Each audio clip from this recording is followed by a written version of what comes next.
Yo les vaillants, bienvenue pour cette nouvelle vidéo de la série Comment investir quand on est jeune.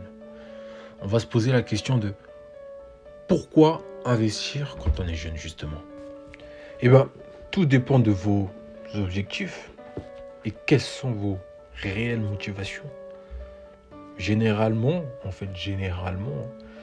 c'est d'être riche, indépendant financièrement. C'est vrai que vous allez me dire que vous avez déjà entendu cette phrase, comment devenir riche en 1 minute ou en 5 minutes. Bien évidemment, ça, si vous tombez dans le panneau, c'est que vraiment vous avez des problèmes psychologiques, parce que on ne peut pas devenir riche en 5 minutes ou en quelques semaines. Ça, c'est complètement faux. C'est pas ce que nous allons analyser, mais la question est vraiment profonde. Quels sont vos objectifs? Ça doit être émotionnel avant tout. Parce que quelque chose d'émotionnel, ça vous permet de vous surpasser. Vous savez pourquoi vous devez aller jusqu'au bout. Et non pas parce que vous avez entendu ça dans une chaîne YouTube ou à la télé ou par une annonce. Non, vous devez avoir des objectifs vraiment profonds. Étudier en vous-même. Ça peut être, ça peut être nourrir ma famille, ça peut être acheter une villa à ma mère, ça peut être plein de choses, mais il faut que ça soit vraiment émotionnel. Si vous avez cette pensée, vous avez ce mindset de se dire que peu importe ce qui va se passer, je dois le faire, je dois réaliser cet objectif afin de, eh bien vous êtes sur la bonne voie.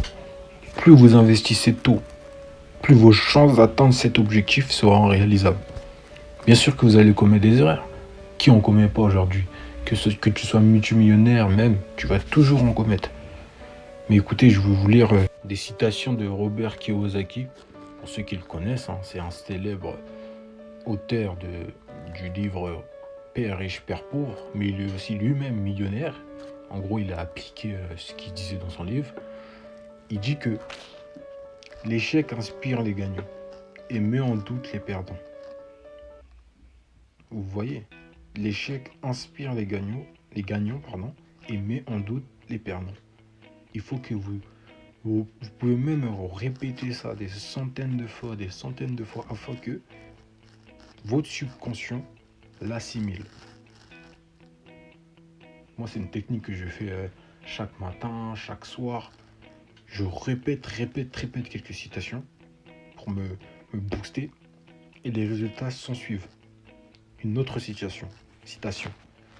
Gagner veut dire ne pas avoir peur de perdre. Il existe vraiment une différence entre avoir peur de perdre et détester perdre. C'est une sacrée différence. Si vous remplacez ces deux mots-là, ça fait toute la différence. Mais cette citation, vous pouvez même la répéter plusieurs fois chaque soir, chaque matin. C'est une technique que je fais, que je conseille aussi.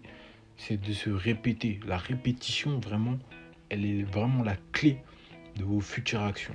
Ça conditionne votre subconscient. Ça veut dire que vous allez faire des actions que vous imaginez même pas les faire auparavant. Ça va le faire automatiquement. C'est ça ce qu'on appelle le pouvoir du subconscient. C'est cette capacité à faire des actions automatiques. L'échec n'est pas une finalité. C'est le début du succès. Henry Ford, le célèbre Henry Ford, a échoué 5 fois dans ses entreprises. Imaginez une seule seconde si à son premier échec, il avait choisi de laisser tomber, d'abandonner ses rêves. Investir quand on est jeune, c'est se construire, se conditionner et être prêt à d'éventuelles vagues dans le futur. Voilà pourquoi il est important d'investir tôt. On arrive à la fin de cette vidéo. Si vous avez aimé la vidéo, n'oubliez pas de la partager, de vous abonner et surtout d'activer la cloche pour une prochaine vidéo. Ciao!